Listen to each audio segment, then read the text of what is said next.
everyone! Hope you're doing okay. So, my next guest needs no introduction. I'm so excited for you to see my interview with the fantastic Mal Pope. Take a listen. Awesome. So, my first question for you is, what are your earliest memories of music?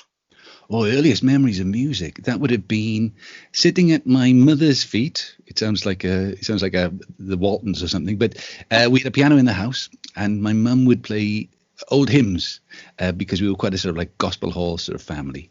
And I just remember sitting at her feet as she played these tunes, and I always loved the sad ones. I think that's probably a prerequisite. You know, people say, how Welsh do you feel? Well, actually, if you like the sad tunes, that means you're really, really Welsh. Yeah, so singing in church, it was an odd sort of church I went to. It meant that on a Sunday morning, they didn't want anybody to be disturbed by having to play an instrument, so they would just sing a cappella. And we had a really good little gospel hall, and the singing was always remarkable. So from a very early age, I started singing along with it, but also then finding the harmony lines. And I think that's what sort of stood me in good stead later on for doing backing vocals on rock albums. Yeah. Amazing. So your first taste of music was when you were really, really young. How did you get to where you are now? Wow, right. Let me just think. It's been a journey. It's been a big journey. It started actually with my brother. He came back from holiday. He went on a school trip to Spain. He brought a guitar home. And after a little while, he lost a bit of interest, and I was about 7 years old, so I nicked it. And I started playing chords from a book that he'd bought, play in a day, sort of Bert Weedon type book. Yeah. And then I'd also listen to his records like Simon and Garfunkel, Cat Stevens, early Elton John. And I found that I was picking out tunes fairly early on. So I was about 9 when I wrote my first song. And I was encouraged by, I know I started early. One of my brother's friends used to have a youth group on a Friday night and a Sunday night. And I was like the mascot because I was only 9. And sometimes they'd bring me along. And if I did, they'd say, "Oh, Maldwyn, play a song. And they'd put me on a chair and I'd sit in the middle of the room and play my song. And then I was 12 years old, and this same fella said, "You know what? You've written all these songs now. You ought to send them to John Peel on Radio 1. Now, John Peel was a legendary disc jockey. He used to do the late night slot, and he liked unusual music. So I recorded a set of songs, borrowed my dad's tape recorder, sent it off. They had to find a special tape recorder to be able to play it because it was such an old tape recorder my dad had. And they wrote to me. Well, they actually wrote to my dad. No, they wrote to me and said, "Can you get your dad to ring us? Because we'd like you to come on Radio 1 to do a session." And it was 1973. I was 12 years old. And that letter changed my life. Wow. Oh, my God. So you were so young when you first went into radio. What was that like? Well, you're blasé. When you're a kid, we didn't have X Factor or Britain's Got Talent in those days. We had a thing called Opportunity Knocks on a Monday night, and it happened all the time.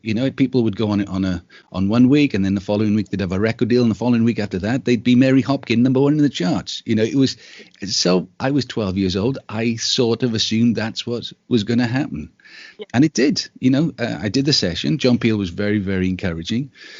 And 6 weeks later, I got a call from Elton John. He just started a new record company called Rocket Records. He chatted to my dad, and I signed to his record company. I mean, I was 13 years old. That's crazy. It's bizarre, isn't it? I know it's almost like a different life now. But yeah, I've got the pictures to prove it. Gosh, that's the thing. See, you say to like small kids now, and you just wouldn't imagine that happening. I can't even imagine at 13 that happening to me. Like that's crazy. Yeah, but I should say I peaked at 13. It's been downhill ever since. So that's the warning to teenagers. Don't peak too early. So talk us through your early years then in the industry. Who were your influences, and what fantastic things did you get up to? It was amazing, really. I mean, Elton John became my idol very, very quickly after that. So I signed to his record company. Kiki D was on the label. She had the first hit record. I was recording with all these amazing musicians. I had records covered by other people, like in America and South Africa. They were recording my songs. I was doing sessions with John Peel. I was going to Elton John's Christmas party. That is a great memory. I saw him at the Hammersmith Odeon. It was these legendary concerts. He used to do a series of concerts up to Christmas, and I went up there. It was 1974. was it 73 or 70? Must have been 73. Must have been 73. And went to the Hammersmith Odeon. He did this great concert. Then we went. My brother, who was sort of chaperoning me, we went to this party. Turned up, and Elton said, "Have you got your autograph book?" I said, "Yeah, I carry it everywhere." I was like the team mascot. And he said, "Right, well, let's go and get some autographs." So we got, he introduced me to Ringo Starr. He introduced me to Mickey Dolenz from the Monkees, Brian Ferry, Eno. It was just like this who's who of rock and roll at this party. Then I used to, Elton produced me. I worked with him at Abbey Road. I walked in that afternoon because he was doing a charity record that afternoon, and sat at the table was a football commentator. It's for a football charity called the Gold Diggers, a guy called Brian Moore, and I was very impressed because I'm a massive fan of football. And then the next guy next to him, Elton says Maldwin, because he used to call me Maldwin. He said, "Maldwin, this is Eric," and of course it was Eric Morecambe. And thinking, and at that stage, Morecambe and Wise were the biggest stars in Britain, and. Eric Morecambe was lovely. He said to me, "So where are you from, boy?" And I said, "I'm from Swansea." He said, "Me and Ernie did our first gig at the Empire in Swansea together." So it was just bizarre, because I'd be living this life in summer holidays and school holidays. And then because my parents were teachers, they made me go to school. So I didn't do the whole sort of, stage school type of thing. And then, it was important. My parents' teaching was important, and education was important. And it really is.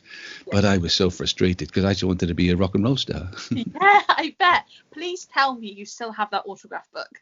Still got that autograph book. Still got it. It's fantastic. But I also got another one given to me. A guy called Clive Banks, who went on to be the managing director, I think, of Island Records. He knew how much I loved collected autographs, and there was a big competition on Radio Luxembourg, and he was given a pile, I think it was 12 autograph books to bring back to Britain to get a couple of autographs like Elton John, Kiki D, and people like that, and he gave them all back except one. And in that autograph book, he's got all the stars from the 70s, so the Osmonds, Slade, and all of that. It's got Mae West, and if you turn over Mae West, I should have brought it up to the shed. Mae West autograph. On the other side is Elvis Presley. So yeah, my autograph books are very precious to me. Oh my gosh, I know, because sometimes, like in a kerfuffle, like moving house or whatever, you lose these really precious things. So I'm so pleased that you've still got it. Yeah, it's funny because my young daughter at that stage, all those years ago, she got hold of it, and she's, thank goodness, she drew on a page that wasn't Elvis Presley. So, but it's still there. It's still there. Oh my gosh, I bet you're having heart palpitations. Oh gosh. So your first single album release, what was that like? What did that feel like for you? Bit bizarre, really. It was 1974, the spring of 1974. And it was, I did quite a lot of TV and radio things at the time, but it wasn't a hit. Okay. And it was, even at that age, it was really difficult to take, not progressing as you thought it was. You thought, right, put the record out, it's going to be a massive hit. We're going to do all the big TV shows, and it didn't happen. And I mean, but what it did do was give me my first opportunity to broadcast on BBC Radio Wales in 1974. So here we are, 100 years later, and I'm still broadcasting for them. So my relationship with the BBC in Wales has lasted all that time. And it actually, I did the first interview I did in Swansea because I was in school, so I left school, and my school was just down the road from the BBC studios in Swansea.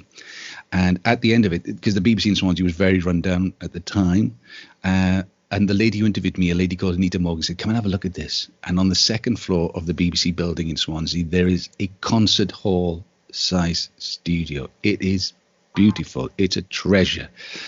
It has been used lately, and in fact I used it last year to record a record for Swansea being 50 years old, used to record the Morriston Orpheus in this. It's a beautiful studio. It's a real jewel, and I've known about it since 1974, and I keep on trying to think. The university have it now. The University of Wales, Trinity St David, own it now. So I still live in hope that one day it will be the Abbey Road of Wales. Yes, let's hope so. So after that point, talk us through some of your treasured memories between then and now. There must be masses. That's the thing, isn't it? I mean, I had to adapt because I didn't want to go to university, but I got into Cambridge University. So my parents said, "Well, you got to go." And I tried to persuade Rocket Records to give me enough money to live in London. They said, no, come on, you've got to, this is an opportunity. So I did that. Got managed by Harvey Goldsmith, the biggest rock promoter in the world. It was me, Van Morrison, and Billy Connolly. Then it got to 1979 and punk's happening, and I'm completely in the wrong place. Went back to Wales, got a job at the BBC. And then I just kept on getting pulled. It's a bit like the mafia, get pulled back. So there was a band called After the Fire who had a top 5 hit in America. So I made an album with them. It was going to be the first single for Sony CBS on CD. And that all fell apart. And then I got through the Song for Europe, came last, went on tour with Art Garfunkel. But in the meantime, what I was doing was bouncing back between being a musician and being a broadcaster. As you've learned now over lockdown, the more you do it, the more confident you get. You get used to asking the questions, listening, and all of that. And I went from being a researcher. So when I came back to Wales, I got a job at the BBC as a researcher, then a producer for BBC Radio Wales, worked a bit on TV. And then I got a chance to broadcast. And I've been doing that since 1987, behind this side of the microphone. And I've interviewed everybody. I mean, I really have, from presidents to kings to Olympic champions, people who walked on the moon, moved into TV, and the ability then to bring my guitar out and interview people, that has been a joy. So I've played with the Bee Gees and Cliff Richard, and it's bizarre. It's bizarre, but the lovely thing is, because it's frightening for them. The TV presenter turns up with a guitar. That doesn't sound like a great idea. Yeah. And, Cliff Richard, I'd actually written a couple of songs for Cliff and sort of knew him. And we turned up at his rehearsal studios. He was rehearsing for a tour. And the TV director managed to take his manager away. And we sat down, we set the cameras up, all there. He sat there, I'm sat here. And I said, would you mind if I just get my guitar? And obviously, I'd never seen Cliff Richard do this. He went, what do you mean? I went, well, so if I have a guitar and you have a guitar, and we could talk about the songs, and then maybe we could, do a little bit together. And he went, and the silence, it wasn't this long, but it felt this long. He went, okay. So he gets guitar, I get my guitar. The manager's starting to look very frightened over there. Yeah. And then we recorded like an hour's worth of material, and I couldn't stop him because there's a musician's thing, there's a look in the eye when people trust you, when they say, oh, you're not a complete nincompoop with a guitar or singing or whatever. They go, oh, okay, you can do this. And that's the joy. That's the real connection that music has often brought me. Wow, that's amazing. I just can't get over the amount of people that you've met. Have you secretly, I know this is have you secretly had a favourite? I tell you what, you've heard the people I've worked with, Art Garfunkel, some of the greatest musicians in the world. The biggest the musician who changed my life, apart from Elton John and the John Peel story, was Max Boyce. Really? Because in 1987, I'd done this thing, Song for Europe, came last. Well, it didn't actually, it came 5th, but it sounds much better when you say you came last. And I was thinking, what do I do now? Because I was quite hopeful that it was, the world's going to change like every time. And then I got a call out of the blue. He said, Mal. I said, yes, Max here, Max Boyce. And I knew the rest of his band. He said, well, we're going on tour. We go to Hong Kong, Korea, Australia, New Zealand. And he'd arranged the tour in 1987 to coincide with the Rugby World Cup. That's the reason he was going. And he said, we'd like to come and play piano. And I jumped at it. And it really did change my life. 27 years old, going around the world with Max Boyce, seeing all these incredible places. And that was the biggest, I think that was the biggest change in my life, really, to just experience that at that level. And he's fantastic. And I've played with him since on lots of tours and stuff. And I think he's a gem. Yeah, he changed my life. Amazing. And things like that don't really happen anymore now. It's very much more of like a process, and people don't just ring you up and say, do you want to do this, and you just go, oh, yeah, great. Do you think that we need more of that? Yeah, the funny thing is, you just have to say yes to things. Yeah. And I've had a very supportive family. Yeah. So I had 4 kids when I did that. I had 4 kids. At one stage, when I was asked to go on tour with Art Garfunkel, I had 4 kids, a mortgage, 2 cars, and, some radio and TV work, but not much. And I'm saying I'm going to go on tour with Art Garfunkel for 3 months. How much are you going to get paid? They're not going to pay me. I have to go on the road and take a bag of CDs and sell them at the end of the gigs and hopefully break even. So having that allowance to say yes to things has been great. But usually one thing leads to another. That Art Garfunkel tour led to go to New York to do some pilots for a TV show. It's just bizarre, the people that you meet when you say yes. Obviously, sometimes there are restrictions at the moment. We can't say yes to anything. But I've been lucky enough to be able to say yes to lots of stuff because of the supportive family I've got. Amazing. I say that to the children that I teach all the time. We've been asked to do some amazing concerts and I just get in touch with everybody. I'm terrible. I always say to people, I'm such a nag. I'm going to be honest with you now. I am going to nag you, but it's just because I want the children and myself. We want the opportunity. We want to go places. So yeah. I say to them, whenever we've booked a gig, I say to the children, look, if the artist or the MD or anyone says to you, personally, can you do, even if it sounds terrifying, go yes. Yeah, absolutely. About how you're going to do it later. Yeah, learn how to exactly always say yes. Can you? Yeah, absolutely, because you never know when that chance will come again, and then you start saying no to things and things get smaller. So say yes, and they do tend to. I mean, not every time, but yeah, no, well done. I'd encourage kids to do the same thing. So who have you enjoyed collaborating with? And if there was anyone else in the world that you would love to collaborate with that you haven't done so far? Who would I love to collaborate with? I'd love to collaborate with a guy called Bernie Taupin, who wrote all the lyrics for the Elton John songs. So Bernie was a lovely guy. He that whole story of Elton and Bernie meeting by chance through letters going into a publisher's and then them hitting it off. But I remember I went to the first time I ever saw Fox. I mean, they're everywhere now. The first time I saw Fox, I was staying at Elton John's house. We were traveling. I mean, these are my rock and roll stories. We were traveling in his Rolls Corniche convertible. It was late at night. We went across. His house was in Virginia Water near Wentworth. We went across the golf club. I saw Fox. That was really exciting. We went to stay, have dinner at Bernie Taupin's house. And Bernie Taupin was married to a lady called Maxine. And if you know the song Tiny Dancer, Blue Jean Baby, that was written about her. So she's cooking dinner. I say, can we phone my brother so we can say hello to my brother? And so Elton and Bernie have a chat with my brother on the phone. And then Bernie gets out this book of kids' poems, and they were just beautiful. And I thought at the time I'd love to write music to these. So, but I suppose when you come to lyricists, Bernie Taupin has probably been taken. So who else I'd like to work with? Oh, boy. Well, it depends if the phone rings, isn't it? If the phone rings, I'll say, oh, yeah, that's a good idea. That's a good idea. Let's do it. Have you ever worked with a choir? I've worked with a lot of choirs. I'm actually a vice president for the Morriston Orpheus.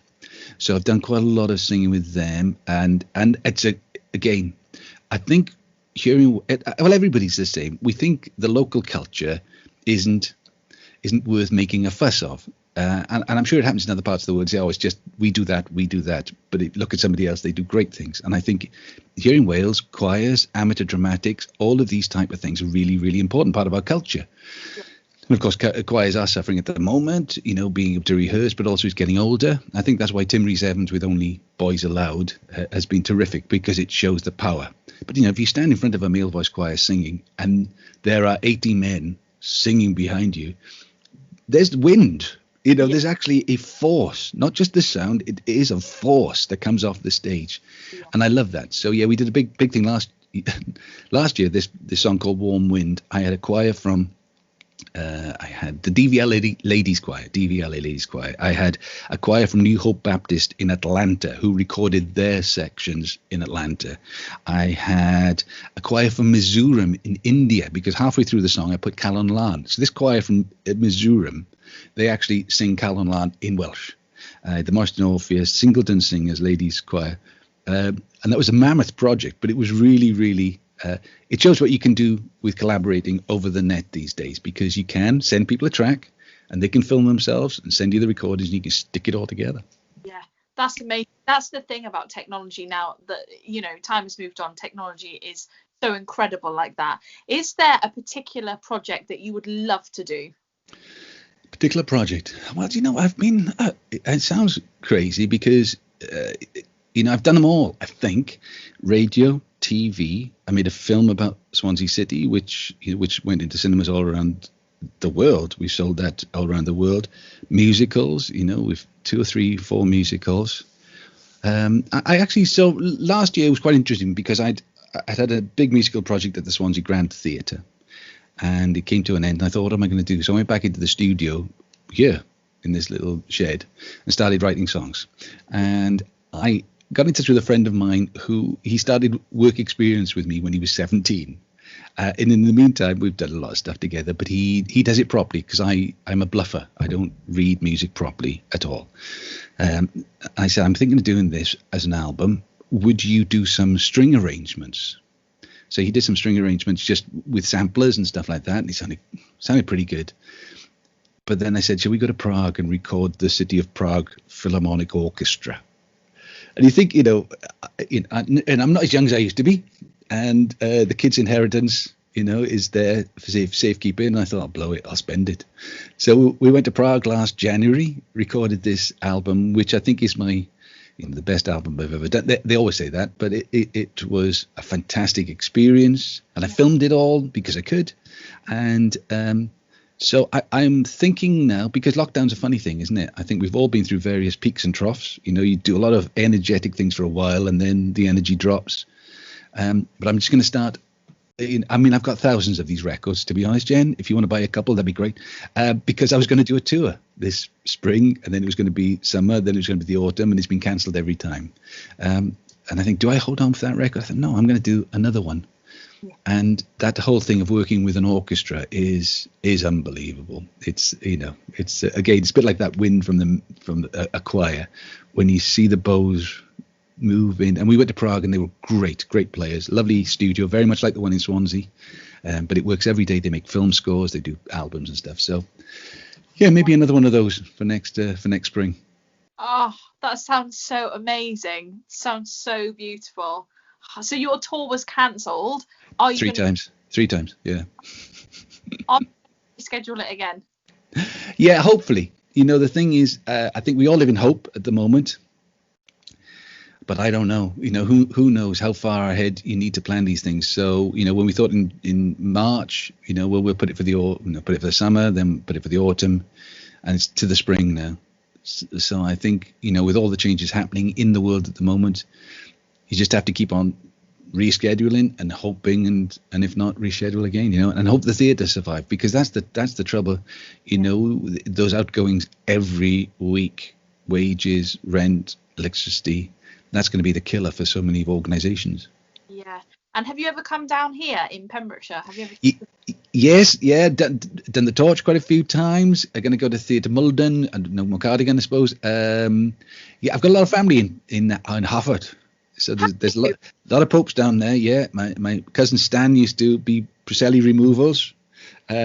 He's retired now. I think he does the odd job. Yeah, a lot of family moved to Harford West, so very, very fond of Little Haven and all of that. In Wales is lots of different worlds all stacked up, and I think we as broadcasters need to reflect that. And sometimes I think maybe West Wales doesn't get a fair crack of the whip. Yeah, I know. I always feel like we're forgotten about a little bit. So I try my best to make sure people don't. Yeah, thank you. Yeah, I always do when people come down and they say, oh, we're coming round kind of Cardiff way, and I'm like, come a little bit further, and you won't regret it, because there's so much talent and beauty and there's so much here that we've got so much to offer. So come down. So when people do and they're like, oh, I didn't know this little corner of the world existed, I'm like, well, now you do. Yeah. Maybe it's best kept as a secret. I don't know. Sometimes you think. That's true. Yeah. There's a fine balance, isn't there? So do you have a favourite genre of music? No, I am, as a Pope, I'm a Catholic in my taste. So I do like absolutely everything. If it's good, At the moment, I'm doing the late night show on BBC Radio Wales through September. And the choice of music on that is from AC/DC to, I don't know, Michael Bublé to Euro pop.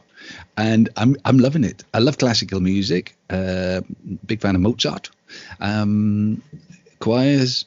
I mean, anything really, it's but what I realized is that I can't, when I started doing this album last year, and I've started again now, you have to know your limits as well. If I try to do all the hip hop sort of beaty stuff, it just sounds like I'm pretending to be somebody else. So, and that's part of what growing up is about, is realizing what you can't do, hopefully as much as what you can do.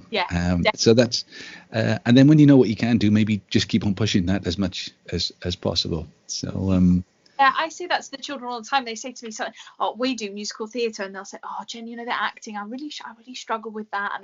And you know, we push them to be the best that they can be, and we work with them, you know, on whatever they're finding challenging. But I'm like, always look at what you're really good at as well. Do you know what I mean? Yes.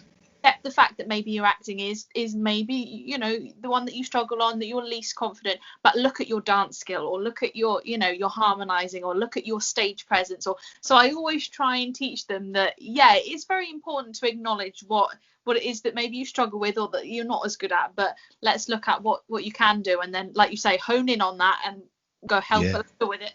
Absolutely, because there's lots of people who are very clever at lots of stuff.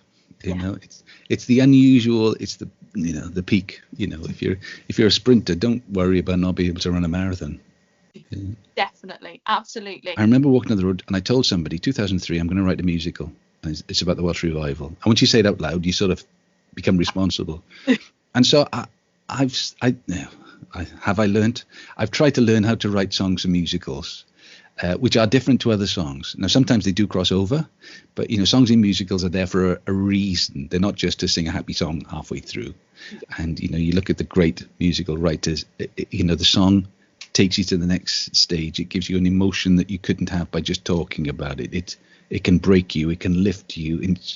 And so, yeah, you know, the first one's about Evan Roberts, the revivalist. The second one's about Tommy Farr, a boxer, who actually became a singer, toured the world with a group of singing miners, playing the ukulele.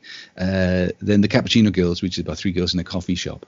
And then there's the Cappuccino Girls 2. And then, you know, so it's funny. With a musical, you've got to write for the moment, but also you shouldn't write too many different tunes, because people, you know, need to latch on to things as well. So that's a learning experience. So yeah, so musical theatre is something I've really grown to love. I mean, and the thing is, that was before Hamilton, and everybody loves it now, don't they? So there you go. Do you have a favourite musical that already exists? Is there one that you love to go see time and time again? And that is a tricky one. Been to see quite a lot of them. Let's have a little look. I mean, the big ones like Phantom and Les Mis and all that are experiences, aren't they? I haven't seen Hamilton except on the TV. That looks amazing. Yeah. The West Side Story, the film West Side Story, is just the music from Bernstein and the words, you know. Yeah, I mean, again, if there was something on, I would go to see it rather than not go to see it, if you know what I mean. You know. Yeah. Always take the opportunity to see whatever.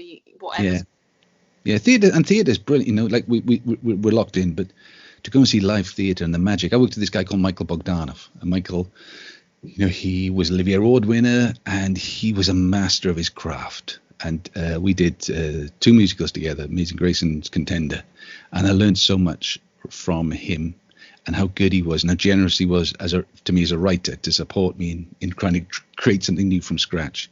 And it's a great thing to be involved in collaboratively when it works. When it works, it's fantastic. When it doesn't work, it's a nightmare. But when it works, it's fantastic. Amazing. So lockdown, it's been a bit of a nightmare. What has kept you busy? Radio's kept me busy. I wasn't expecting to. I built a little radio station in my shed for doing podcasts and stuff. And then when the whole thing, people weren't allowed to use studios, I think I was available. Yeah. And so started producing a weekly show called Classic Songs. The chance to play 3 hours of music I loved, and then people got involved and chose their classic songs, and that was great. And putting a 3-hour show together actually takes longer than 3 hours, so it would like be 2 or 3 days. So that'd be half the week gone. And then sadly, a friend of mine called Chris Needs, who presented the late night show, out of the blue passed away. And so I've been asked to keep the garden, as it's called, alive for the time being until they decide what they're going to do longer term. And that's been a real joy. So I come up to the shed, turn everything on, and have a chat every night at the moment for 3 hours, just play records, meet incredible people, from people who are stars to people who live in Wales who are real stars. You know, I learn about their cats, about their hamsters. You know, it's a real joy, and I loved. I become my dad. My dad, when I used to go out when I was a kid, my dad would talk to anybody. When I used to go to London, you know, I'd almost be embarrassed. I remember first time I met Elton John. My dad was with me at the time. Elton had just come back from the biggest tour of the US with a rock tour. He flew straight in from Heathrow because we were catching the train back because we had school. My dad was a headmaster, and we had school in the morning, and I was starstruck. I wasn't usually lost for words, but I was with Elton, and it ended up my dad talking to him about growing roses, you know. And I've sort of become my dad. I'll talk to people about anything now. So there we are. We turn into our parents in the end. I think so. I'm already starting to see myself doing that, and I'm like, oh my gosh. Yeah. It's scary, but there we are. It's encouraging as well. Yeah. So what would you say is the biggest advice that you would give someone who was looking at a career in the creative arts industry? I think don't wish to be a star, you know, because that becoming a star carries with it a whole other layer of pain and worry and stress. Surviving in this industry, I would say, is the biggest success of all. To be able to do this, it's meant to break you. The whole industry is meant, you know, there are always 10 people for the same job, and when you don't get it, you're going to be brokenhearted. That's natural, and no matter how much you say it doesn't hurt, it hurts. But do it because you've got to do it, not because of some other reason. Because of all that, my daughter was a very, very fine singer, and we sort of approached with a TV program. She was like, again, very young, 13, 14 years old, and she did some big gigs, and a couple of record companies were interested. And she turned around to me one morning and said, "You know what, Dad, I don't want to do it. I want to be head girl of my school, and I want to go to university." And I told her at the time, I sat down and said, there might be a golden opportunity in life that never comes around again. Are you sure? She said, I'm sure. And I think that was a good decision on her part, because if she'd have carried on for somebody else, not for herself, when the knocks come, she would have not blamed somebody, but it wouldn't have been, you know, you've really got to want to do it. It's got to be your passion. It's not got to be about money or fame or fortunes, because that's what you are. And if that's you, then I'd encourage you all the way. And not every, you know, the other thing is, not everybody's dreams come true. No. So it's all very well, you know, I've dreamt about doing this, and I'm now on X Factor. Not everybody's dreams come true, but you can have dreams that come true along the way. So yeah, only do it because you love it, because it's a heartbreak road otherwise. Yeah, I think as well, you know, the moment you set out to do one particular thing, it's kind of, you've already set yourself up to fail. If you're open to it all, and just, you know, whatever comes knocking, just go for it. And then instead of following your path like that, do it like this. Yeah. You know, kind of your best way. So many things happen that you never thought would, you never planned, that you never even entered into your mind. And, you know. Absolutely. Yeah. No, absolutely. Everything, can't you? So yeah. They're the things that help you move on and move forward. Yeah.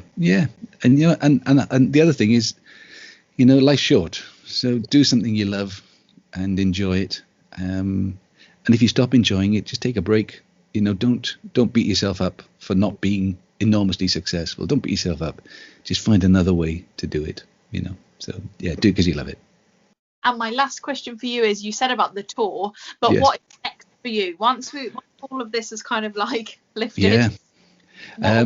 What will be next? So yeah, I am at the moment sort of seriously planning. So I've got a piano over there. So I'm just once we finish this now, I'm going to carry on writing a song I started last night. I'm going to try and write a whole batch of songs again and get them all ready for another album. So when I go on tour next year, there'll be 2 albums: the one that I did this year and next year. And I'm very lucky because I'm able to, I've collected the bits and bobs along the way, and I'm able to do that. But to be honest, if you want to do it, there's lots of ways. You know, you can record on your phone, or there's lots of ways of making records and getting them out there, as everybody is finding out these days. Yeah. So I've got no excuse except myself. So that's the plan. Write a batch of songs, maybe carry on doing radio if I keep on being asked, and then get out on tour next year if possible. Yeah, amazing. Well, if you come to the Torch Theatre, I'll be there. I'll bring the kids and we'll come and Fantastic. Oh, we'll get them on stage. They can do a song with us or something. yeah, Let's send a song down. You can learn it, and we'll do it together. that would be amazing. They'd love to have a jam. That would be amazing. Thank you so much, Mal, for your time. I really appreciate it. Yeah, and well done with this podcast. Well done to you. It's amazing what you learned to do, isn't it, in lockdown? So true. So basically, my company, we had to shut down pretty much overnight, and we were a week away from our big annual show. So that was like, oh, Heartbreaking. because it took me 3 months to write it, 3 months to secure venues, costumes, props, everything, then another 3 months for the children to learn it, rehearse it, tech it, and it was just a week away, and it was like, oh, that was really hard. So I kind of took a week of like crying into my pillow. Heartbreak. Yeah, Yeah. no, I can imagine. And then I thought, okay, this is silly. I've got to do something. So yeah, just chatted to a couple of friends who were in musical theatre and stunt work and like really fun, cool stuff that I thought the kids would love to kind of, if I had a chat, I'd send it to parents or put it up on our Facebook page and all the kids could watch it. And kind of, it would be almost like we were having our workshops and stuff, but we were online, and yeah, it just kind of spiraled. And a couple of people said, have you who else have you spoken to? Like, send it out to people. And within like 4 or 5 weeks, it was just crazy. I think because I just didn't think, who would want to speak to me? Nobody knows who I am. Like, what have I got to offer apart from somebody quite smiley? And it's a lovely smile. Fair play. No, I've seen a lot of smiles in my time. That's a smile. And it's been great. It's been really amazing, and it's been lovely to chat to people. You form like friendships and connections with people, and already I've got a couple of people in to work with the kids, and it's going to be amazing. So we're opening up this Saturday, so 2 days time. Wow. Well, I hope it goes well. So much. So looking forward to it. I mean, we can't do the singing, and there's quite a lot of other things that we can't do, but we're gonna work on a play, and it'll be fab. Brilliant. Well, I wish you all the best. Keep going. Thanks so much. Well, I'll send you a message when it goes up on our channel anyway, and you can have a bit of a listen. Fabulous. All right. Yeah, lots of love. Yes, you too. Take care. Yeah, Bye. Thank you so much, Mal, for a fantastic interview. Had the best time. Take care, everyone. Don't forget to like and subscribe. I don't think I've said that in a while. Hope you're all okay, and I'll see you next time for another amazing guest. Bye!